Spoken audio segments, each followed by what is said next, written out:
സാധനം കിച്ചൻ. ഇന്ന് നമ്മൾ ചെയ്യാൻ പോകുന്നത് വടുകപ്പുളി അച്ചാറാട്ടോ. ഇതിന് വടുകപ്പുളി എന്നും പറയും, കറി നാരങ്ങ എന്നും പറയും കേട്ടോ. അപ്പോൾ അത് വെച്ചിട്ടാണ് നമ്മളിന്ന് അച്ചാർ ഉണ്ടാക്കാൻ പോകുന്നത്. അപ്പോൾ ഇതൊരു സദ്യ സ്പെഷ്യലാട്ടോ. ഇപ്പോൾ കുറച്ച് ദിവസമായിട്ട് ഞാൻ വീഡിയോസൊന്നും ചെയ്യുന്നുണ്ടായിരുന്നില്ല. ചില പനിയൊക്കെ ആയതുകൊണ്ട് സൗണ്ടൊക്കെ പോയിരിക്കുകയായിരുന്നു. അപ്പോൾ അതുകൊണ്ടാട്ടോ കുറച്ച് ഡിലേ ആയത്.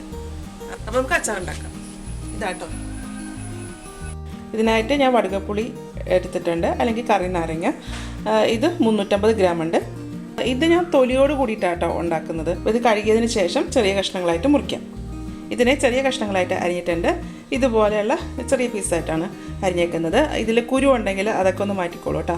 പിന്നെ വേണ്ടത് 3 ടേബിൾ സ്പൂൺ ഇഞ്ചി പൊടിയായിട്ട് അരിഞ്ഞത്, ഒരു ഉണ്ട വെളുത്തുള്ളി, കുറച്ച് കാന്താരി മുളക്, കുറച്ച് കറിവേപ്പില. അപ്പോൾ ഇതിനൊന്നും പ്രത്യേകിച്ച് അളവൊന്നുമില്ല.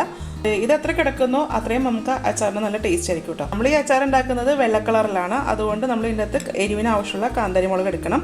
കാന്താരി മുളക് ഞാൻ ഒന്ന് ജസ്റ്റ് ഒന്ന് പൊട്ടിച്ചിട്ടുണ്ട് എൻ്റെ എരിവ് ഇറങ്ങാനായിട്ട് കേട്ടോ. അപ്പോൾ നമുക്ക് അച്ചാർ ഉണ്ടാക്കാം.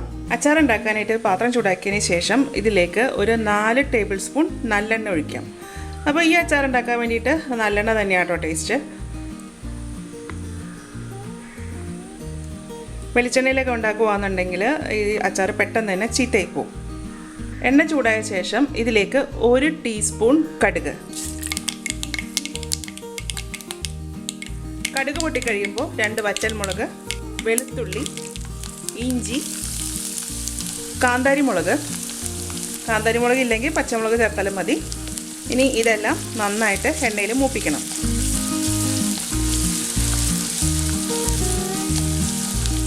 വലിയ വെളുത്തുള്ളി ആണെങ്കിൽ അത് 2ആയിട്ടൊന്ന് കീറിയിടാം. വെളുത്തുള്ളി ഇഞ്ചിയൊക്കെ മൂത്തതിന് ശേഷം കുറച്ച് കറിവേപ്പില, അതും വാടിയതിന് ശേഷം ഇതിലേക്ക് നാരങ്ങ ചേർക്കാം.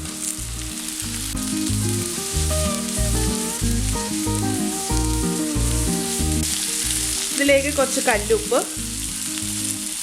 അച്ചാർ ഉണ്ടാക്കുമ്പോൾ എപ്പോഴും കല്ലുപ്പ് തന്നെ ചേർക്കാൻ നോക്കും കേട്ടോ. ഉപ്പ് ചേർത്തതിന് ശേഷം ഇത് നന്നായിട്ടൊന്ന് യോജിപ്പിച്ച് കൊടുക്കാം. ഈ നാരങ്ങ ഇതിൽ കിടന്ന് നന്നായിട്ടൊന്ന് വഴന്ന് വരണം.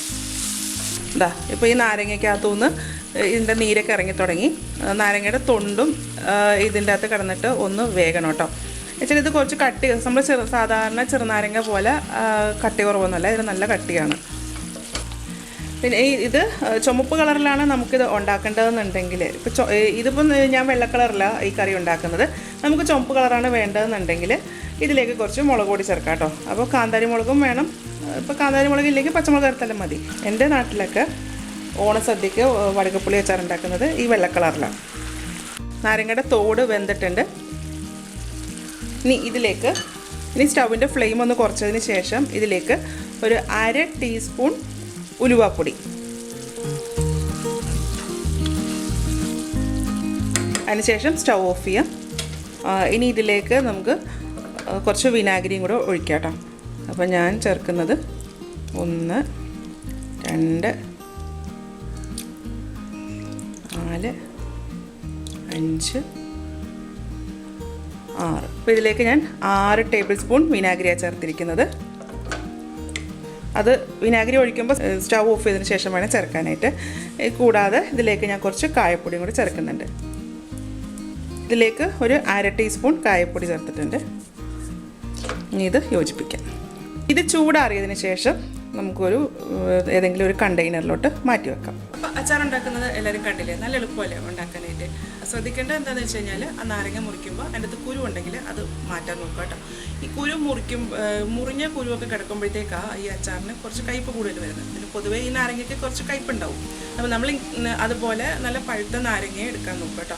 അപ്പോൾ ഈ 1-2 കാര്യങ്ങളൊക്കെ ശ്രദ്ധിക്കുകയാണെന്നുണ്ടെങ്കിൽ നമ്മുടെ ഈ നാരങ്ങ അച്ചാറിന് കുറച്ച് കയ്പ്പ് കുറവായിരിക്കും. അതുപോലെ അച്ചാർ ഇട്ട് വെക്കുമ്പോഴത്തേക്കും അച്ചാറിൻ്റെ ചൂട് നന്നായിട്ട് ആറിയിട്ട് വേണം ഇട്ട് വെക്കാനായിട്ട് കേട്ടോ. അപ്പോൾ ഇട്ട് വെക്കുന്ന ബോട്ടിൽ, വെയിലത്ത് വെച്ച് ഉണക്കിയ ബോട്ടിൽ വേണം അത് ഇട്ട് വെക്കാനായിട്ട് കേട്ടോ. വെള്ളത്തിൻ്റെയൊക്കെ അംശം ഉണ്ടെന്നുണ്ടെങ്കിൽ അച്ചാർ പെട്ടെന്ന് തന്നെ ചീത്തയായി പോകും.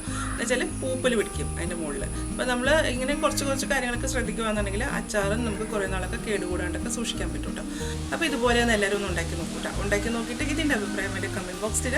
എൻ്റെ ചാനൽ ആദ്യമായിട്ടാണ് കാണുന്നതെങ്കിൽ സബ്സ്ക്രൈബ് ചെയ്യുക. വീഡിയോ ഇഷ്ടമായിട്ടുണ്ടെങ്കിൽ ലൈക്ക് ചെയ്യുക, ഷെയർ ചെയ്യുക. അപ്പോൾ ഇനി അടുത്ത ദിവസം അടുത്ത റെസിപ്പിയുമായി കാണാം. Thank you.